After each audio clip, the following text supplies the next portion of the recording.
Hello दोस्तों, नमस्कार। स्वागत है आप सभी का गुरुजी स्टडी प्लान यूट्यूब प्लेटफॉर्म पर। एक ऐसा प्लेटफॉर्म जहां सभी को निशुल्क शिक्षा और सर्वश्रेष्ठ शिक्षा प्रदान की जाती है। शिक्षा पाना हर व्यक्ति, हर बालक, बालिका, गृहिणी सभी का एक मौलिक अधिकार है और इसी के लिए हमारा ये प्लेटफॉर्म गुरुजी स्टडी प्लान इसी में काम करता है। और इसी के क्रम में आज हम लेकर आए हैं लेखपाल भर्ती 2021 के ग्रामीण परिवेश की यह वीडियो। अभी हाल ही में यूपी आयोग द्वारा पैट का रिजल्ट घोषित कर दिया गया और अब जल्द ही निकट भविष्य में लेखपाल की भर्ती आने वाली है। और लेखपाल की भर्ती में अगर पिछले वर्ष की पिछली भर्ती में देखा जाए तो उसमें 25 नंबर का 100 क्वेश्चन आए थे। 100 में से 25 नंबर आपके ग्रामीण विकास और परिवेश से संबंधित थे। तो ये भी काफी इंपॉर्टेंट और महत्वपूर्ण सेगमेंट है। मैथ 25 की मैथ आई थी, उसमें 25 का हिंदी, 25 का जीके और 25 का ग्रामीण परिवेश।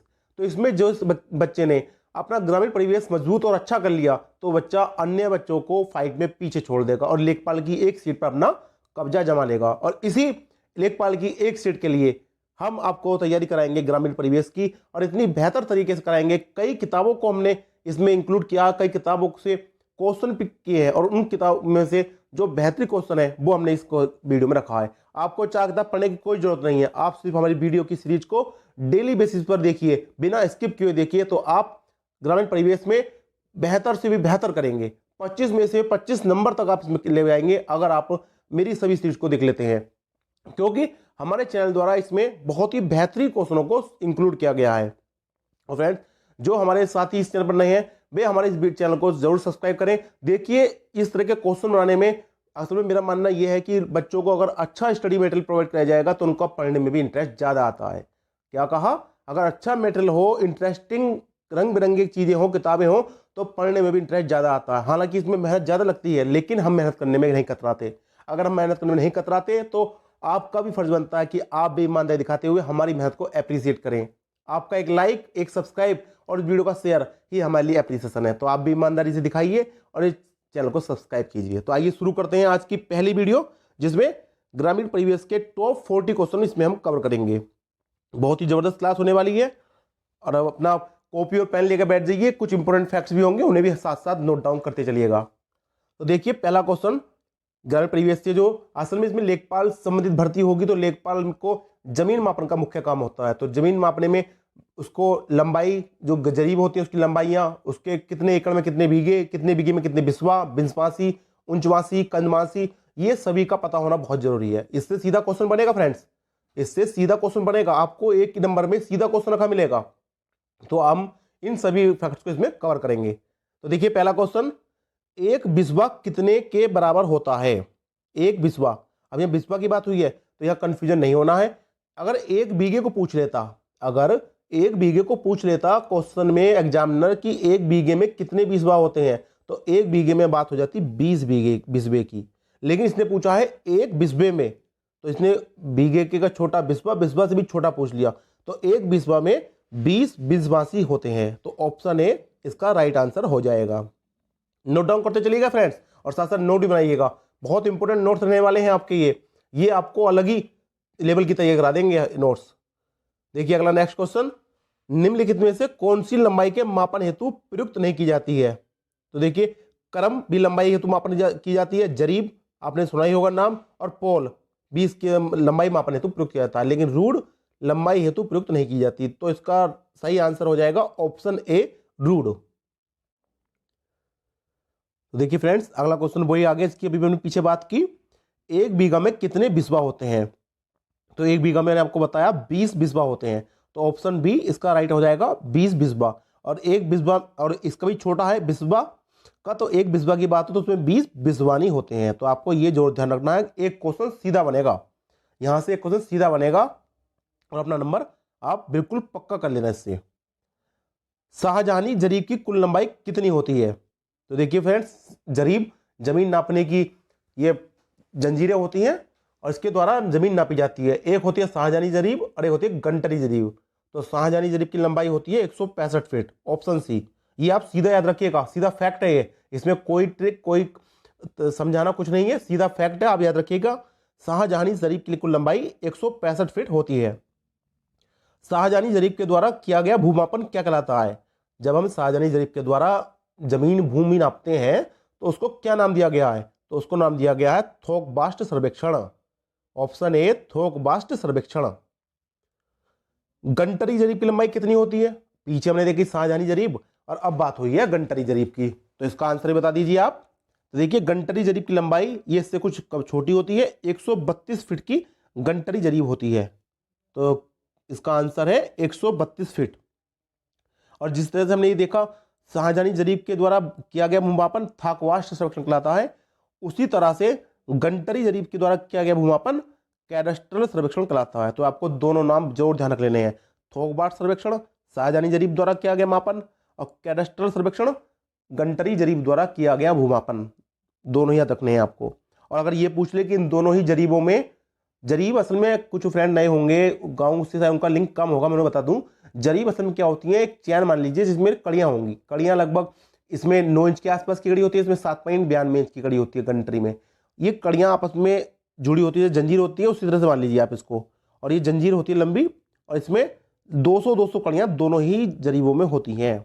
200-200 ध्यान रखना आप, तो दोनों ही जरीबों में 200-200 कड़ियाँ होती हैं। ये भी क्वेश्चन बनता है फ्रेंड, निम्नलिखित में से किस चैन की लंबाई 66 फीट होती है? तो हमने पीछे पढ़ा कि गंटर चैन, जो गंटर चैन होती है उसकी लंबाई 66 फीट होती है।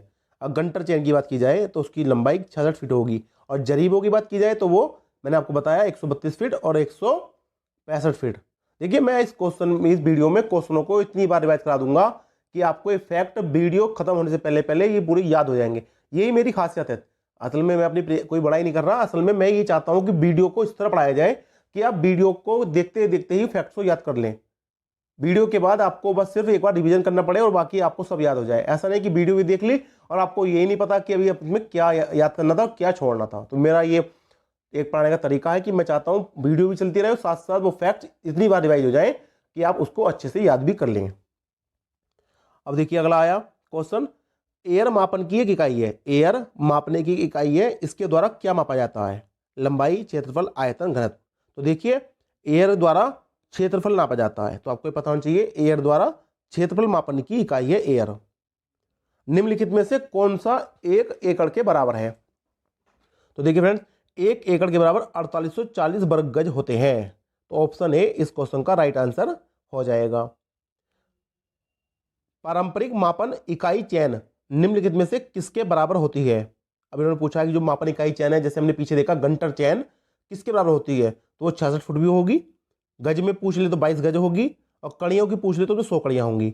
जबकि गंटरी जरीब में 200 कड़ियाँ होंगी, लेकिन अगर गंटर चैन की बात कर ले तो उसमें 100 कड़ियाँ होंगी। तो इसका राइट ऑप्शन ऑप्शन डी हो जाएगा, ये सभी।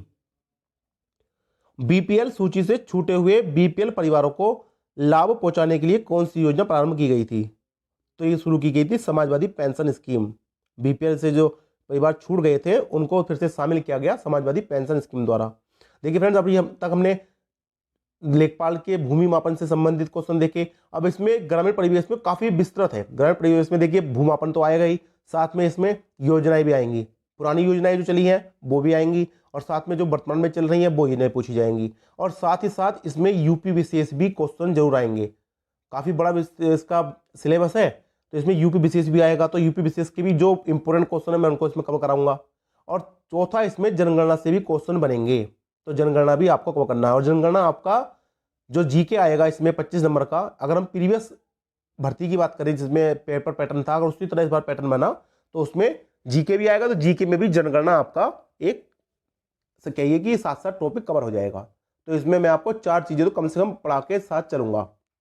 योजना, दूसरा मैंने बताया आपको भूमापन, तीसरा मैंने इसमें आपको बताया देखो पहले योजना, भूमापन, तीसरा जनगणना और चौथा यूपी विशेष।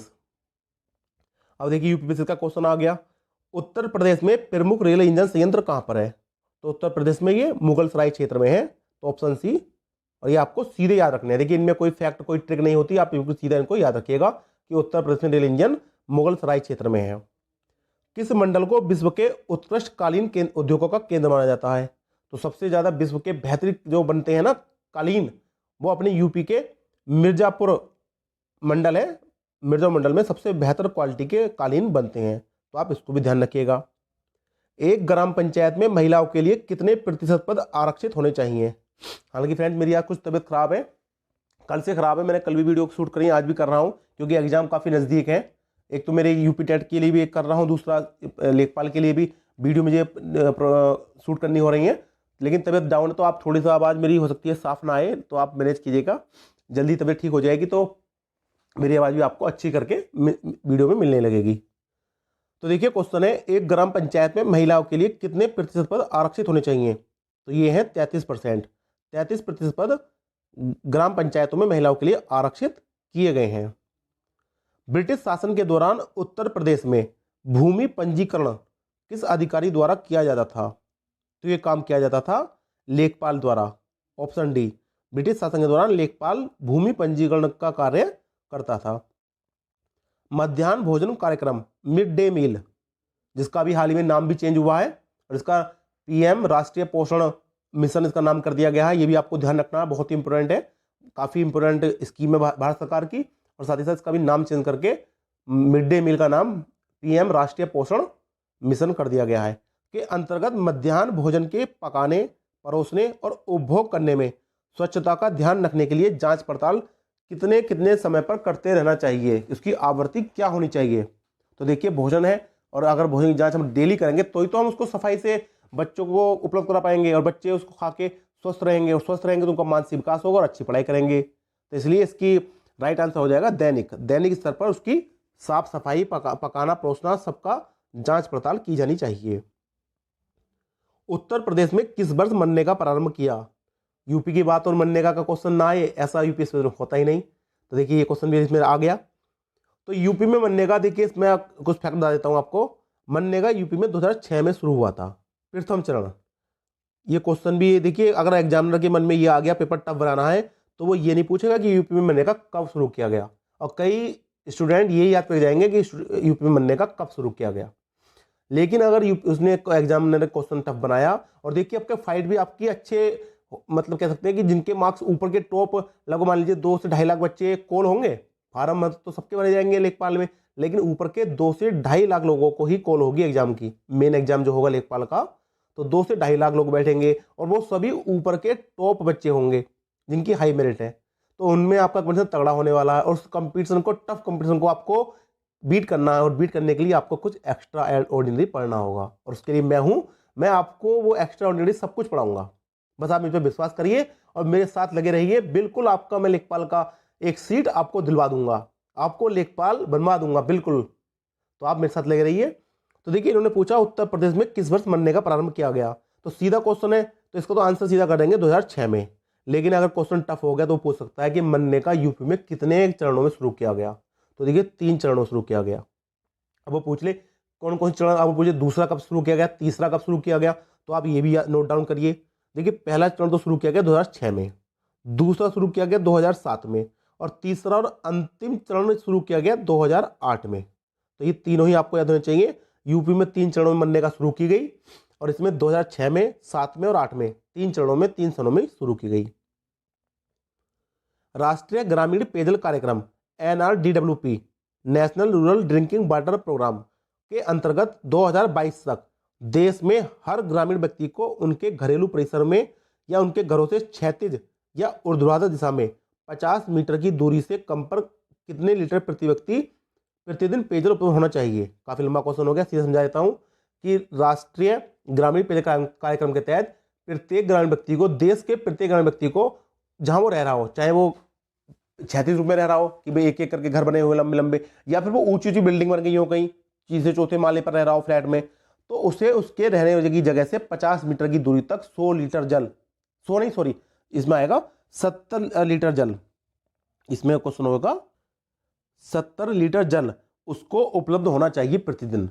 यही हमारा राष्ट्रीय ग्रामीण पेयजल कार्यक्रम का एक टारगेट है प्रति व्यक्ति का। तो इसका राइट आंसर क्या हो गया? Option B 70 litre. और देखिए क्वेश्चन आया हुआ है पिछले वर्ष के जो 2015 में पेपर हुआ था लेखपाल का 13 सितंबर 2015 को, तो उसमें क्वेश्चन पूछा गया था। तो आपको ये क्वेश्चन ध्यान जो रखना है। जमाबंदी से क्या तात्पर्य है? तो जमाबंदी, भू अधिकारों के प्रलेखों को जमाबंदी कहा जाता है। सीधा क्वेश्चन है, सीधा याद रखिएगा। 9वीं पंचवर्षीय योजना 1997 से 2000 तक ये रही। तो इसमें ग्रामीण क्षेत्रों में बीपीएल के लिए निश्चित की गई वार्षिक पारिवारिक आय का स्तर क्या था, क्या सीमा थी वार्षिक पारिवारिक आय की? तो इसकी सीमा थी ऑप्शन बी, नहीं ऑप्शन ए 20,000, ऑप्शन ए 20,000 इसकी पारिवारिक आय सीमा थी। तो 20,000 रुपए वार्षिक पारिवारिक आय इसकी सीमा थी। कौन सा शास्त्रीय नृत्य का उत्तर प्रदेश में उद्भव हुआ है? बहुत ही वेरी आईएमपी क्वेश्चन नोट करिएगा, very very IMP important question है, इसको भी नोट करिएगा, बहुत बार पूछा गया क्वेश्चन है ये कि यूपी का कौन सा शास्त्रीय नृत्य है या शास्त्रीय नृत्य जिसका यूपी से उद्भव हुआ है? तो इसका नाम है Kathak, option C Kathak UP का शास्त्रीय नृत्य है। उत्तर प्रदेश में 75 जिलों सहित कितने प्रमुख मंडल हैं? अगर यूपी के मंडल की बात की जाए तो यूपी में 18 मंडल हैं, ऑप्शन बी इसका राइट आंसर हो जाएगा। अंबेडकर विशेष रोजगार योजना ABRY के अंतर्गत सामान्य श्रेणी लाभार्थियों के लिए उपलब्ध इकाई लागत प्रतिशतता एवं अधिकतम बार आर्थिक सहायता की धनराशि की सीमा कितनी है? तो देखिए अंबेडकर विशेष रोजगार योजना में 25% या 7500 रुपये, जो भी अधिक हो वही उनको, जो भी कम हो सॉरी, जो भी कम हो या तो 25% धनराशि, अगर 25% 75 से कम हो रही हो तो 75 रुपये इसमें दिए जाएंगे। तो ये आपको इसमें ध्यान रखना है। राज्यसभा में कितनी सीटें उत्तर प्रदेश से हैं? तो 31 सीटें उत्तर प्रदेश से हैं, तो आपको ये क्वेश्चन तो सीधा याद रखना होगा, ऑप्शन सी 31। देखिए यूपी विशेष के क्वेश्चन इसमें विशेष रूप से आने हैं और यूपी विशेष आप जरूर देखिएगा, बहुत ही इंपोर्टेंट रहने वाला है।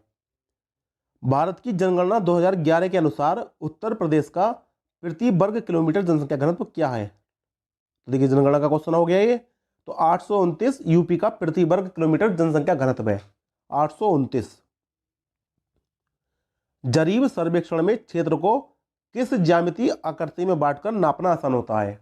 जब हम जरीब द्वारा सर्वेक्षण करते हैं, भूमि मापते हैं, तो उनको किस आकृति में बांट दिया जाए जिससे उनका मापन आसान हो जाए? तो ये होता है आपका त्रिभुजाकार में, ऑप्शन डी त्रिभुज। त्रिभुज आकार में न कर देंगे तो उनका क्षेत्रफल निकालना और उसको मापना काफी ज्यादा आसान हो जाता है। निम्नलिखित में से किसे चकबंदी के अधीन नहीं लिया जा सकता? तो देखिए ना तो स्थायी चरागाहों को चकबंदी की जा सकती, ना ही बाघों को चकबंदी में शामिल किया जाता, शमशान कब्रिस्तान भी चकबंदी में शामिल नहीं किए जाते। तो इसका राइट आंसर हो जाएगा ऑप्शन डी, ये सभी, इनमें से कोई भी चकबंदी के अंतर्गत शामिल नहीं किया जा सकता। भूमि सुधारों से संबंधित विषयों का उल्लेख भारतीय संविधान की 7वीं अनुसूची की किस सूची में है? क्वेश्चन ये बन जाए कि जो भूमि सुधार है ये संविधान की जो 7वीं अनुसूची की किस सूची में है? तो देखिए क्वेश्चन तो ये बन गया आपका कि भारतीय संविधान की 7वीं अनुसूची में है, और दूसरा 7वीं अनुसूची की किस सूची में है? राज्य सूची में, समवर्ती सूची में या संघ सूची में? तो ये भूमि सुधार राज्य सूची में आते हैं, तो आपको ये ध्यान जरूर रखना है। अच्छा क्वेश्चन है, राज्य सूची में है ये। ज्ञात उच्चता का सापेक्षतः स्तर बिंदु क्या कहलाता है? तो ये कहलाता है बेंचमार्क, ऑप्शन सी बेंचमार्क। भूधारण प्रणाली की रैयतबाड़ी व्यवस्था की शुरुआत भारत में किसने की थी? तो टॉमस मुंडो द्वारा भारत में रैयतबाड़ी व्यवस्था शुरू की गई थी। निम्नलिखित में से किसने ग्रामीण सामाजिक विकास में सर्वाधिक योगदान दिया है? देखिए ग्रामीण विकास में सर्वाधिक योगदान दिया है, संविधान के 73वें संशोधन से पंचायती राज संस्थाओं में 1/3 स्थानों का महिलाओं के लिए आरक्षण। तो ये काफी महत्वपूर्ण है, इसके द्वारा ही ग्रामीण समाज विकास में योगदान दिया गया है। 1 हेक्टेयर में कितने वर्ग मीटर होते हैं? देखिए क्वेश्चन भी बहुत जरूरी है, मैं आपको बस एक अलग सेपरेट वीडियो बनाऊंगा जिसमें सभी मापन की इकाइयां कितने हेक्टेयर में कितने वर्ग मीटर होंगे, कितने एयर होंगे, लट्ठा में कितने गज होंगे, और जितने भी आंकड़े हैं ये मैं इनमें आपको एक वीडियो द्वारा बहुत ही आसानी से बताऊंगा और काफी अच्छी ट्रिक बताऊंगा जिससे आपको इसमें कंफ्यूजन रहेगा ही नहीं, और आप अगर ये क्वेश्चन पूछा जाएगा तो आप 1 नंबर बिल्कुल 100% श्योर सही करेंगे। तो उसके लिए मैं एक अलग वीडियो बनाऊंगा, अभी लेखपाल के लिए दिन है तो मैं उसकी वीडियो जल्दी बना के आपके सामने लाऊंगा। तो फिलहाल अब की क्वेश्चन है हमारे सामने, तो उसका उत्तर देख लेते हैं। 1 हेक्टेयर में 10,000 वर्ग मीटर होते हैं, तो ऑप्शन सी इसका राइट हो जाएगा, 10,000 वर्ग मीटर 1 हेक्टेयर में होते। और अगर पूछ ले 1 हेक्टेयर में कितने एयर होते हैं, तो 1 हेक्टेयर में 100 एयर होते हैं। तो आप ये भी जो ध्यान रखिएगा कि 1 हेक्टेयर में 100 एयर होते हैं। और मैंने पीछे आपको बताया ही कि एयर क्या मापने की इकाई है, एयर क्षेत्रफल मापने की, लंबाई मापने की नहीं है। कहीं कोई धोखा कर जाए अपना और कंफ्यूजन हो जाए, लंबाई मापने की इकाई अलग होती है जिससे लंबाई मापते हैं, लेकिन जिससे क्षेत्रफल मापते हैं वो इकाइयाँ अलग हैं, उसकी यूनिट्स अलग हैं। तो एयर और हेक्टेयर ये यूनिट क्षेत्रफल एरिया मापने की इकाइयाँ हैं, तो आप इसमें कंफ्यूजन मत रखिएगा। 1 एकड़ में कितना बीघा कच्चा रकबा होता है? देखिए अगर 1 एकड़ की बात की जाए उसमें कच्चा रकबा पूछ ले क्वेश्चन एग्जामिनर, तो इसका राइट आंसर हो जाएगा 5 बीघा। ऑप्शन ए 5 बीघा 1 एकड़ में कच्चा रकबा होता है। सामाजिक वानिकी कार्यक्रम का उद्देश्य निम्नलिखित सभी क्षेत्रों में बड़े पैमाने पर वृक्षारोपण है, सिवाय किसके? सिवाय कि सामाजिक वानिकी कार्यक्रम कहता है कि सभी जगह पर बृहद स्तर पर वृक्षारोपण किया जाए, लेकिन किसको छोड़ के? तो देखिए किसको छोड़ के? फसल के लिए अनुपयुक्त तो सार्वजनिक भूमि पर, तो देखिए यहाँ तो किया जाएगा, जहाँ फसल पैदा नहीं हो सकती वहां तो वृक्षारोपण आप कर ही दीजिए। सड़कों पर रेल पटरी के साथ साथ बिल्कुल कर दीजिए, आप सड़कों और रेल पटरी पर आप पेड़ लगा दीजिए, तो वो भूमि भी खाली है तो वहां भी वृक्षारोपण किया जा सकता है। निम्नीकरण वन आरक्षित क्षेत्रों में, जो वन के लिए आरक्षित क्षेत्र है जिनको रिजर्व किया गया कि यहाँ वन लगेंगे और वहाँ काफी कम वन लगे हुए हैं, तो आप वहां भी वन बिल्कुल कीजिए। लेकिन नगरीय औद्योगिक संपदाओं में बृहद पैमाने पर वृक्षारोपण नहीं किया जा सकता, तो इसका राइट आंसर हो जाएगा ऑप्शन बी, नगरीय औद्योगिक संपदाओं में। उत्तर प्रदेश में लिंगानुपात वर्ष 2001 से 898 था और उससे बढ़कर अगली जनसंख्या में 2011 की जनगणना में कितना हो गया? तो देखिए ये बढ़कर हो गया 912। ऑप्शन डी 912 लिंगानुपात जनगणना में हो गया। उत्तर प्रदेश राजमार्ग भू नियंत्रण अधिनियम किस वर्ष में पारित किया गया? तो इसका राइट आंसर हो जाएगा ऑप्शन सी 1945 में। 1945 में उत्तर प्रदेश राजमार्ग भू नियंत्रण एक्ट पारित किया गया था। देखिए अगला क्वेश्चन, भारत में पारंपरिक तौर पर भू क्षेत्रफल के मापन हेतु निम्नलिखित में से किसका प्रयोग किया जाता था? तो पारंपरिक मतलब प्राचीन काल से इसका करते आ रहे हैं, तो वो है जरीब। काफी पुराने समय से जरीब का, जब से देखिए शाहजहानी जरीब थी, जब शाहजहां थे उस समय की जरीब है, तो इससे प्राचीन काल से जो यूज हो रहा है वो हो रहा है जरीब का। तो ऑप्शन ए जरीब इसका सही आंसर हो जाएगा। जमींदारी प्रथा का प्रारंभ किसने किया था? तो जमींदारी प्रथा लॉर्ड कॉर्नवालिस द्वारा शुरू की गई थी, तो ऑप्शन बी लॉर्ड कॉर्नवालिस। और देखिए आज का लास्ट क्वेश्चन, थोड़ी आवाज मेरी डाउन हो रही है, तबीयत इतनी सही नहीं है। भारत में संपत्ति का अधिकार है एक, तो भारत में संपत्ति का अधिकार, देखिए पहले भारत में संपत्ति का अधिकार एक मौलिक अधिकार हुआ करता था, लेकिन 44वें संविधान संशोधन 1978 द्वारा इसको एक विधायी अधिकार में बदल दिया गया। ये कानूनी अधिकार बन चुका है। अब आप अपनी संपत्ति पर मौलिक अधिकार का दावा नहीं कर सकते, कानूनी रूप से आप अपनी संपत्ति को प्राप्त कर सकते हैं या आपका बचाव कर सकते हैं। तो ऑप्शन सी ये विधिक अधिकार कानूनी अधिकार बन गया है। और अभी कहां जोड़ दिया गया है? संविधान के अनुच्छेद 300 के कै में, कै नंबर में इसको जोड़ दिया गया है, 300 कै। तो देखिए फ्रेंड्स, हमने आज ये टॉप 40 क्वेश्चंस ग्रामीण विकास व परिवेश के कवर किए। इसमें हर तरह का हमने क्वेश्चन रखा, वो चाहे भूमापन संबंधित रहा हो और चाहे वो यूपी विशेष जनगणना या योजनाओं से संबंधित क्वेश्चन रहा हो। सभी टॉप 40 क्वेश्चन काफी इंपॉर्टेंट है।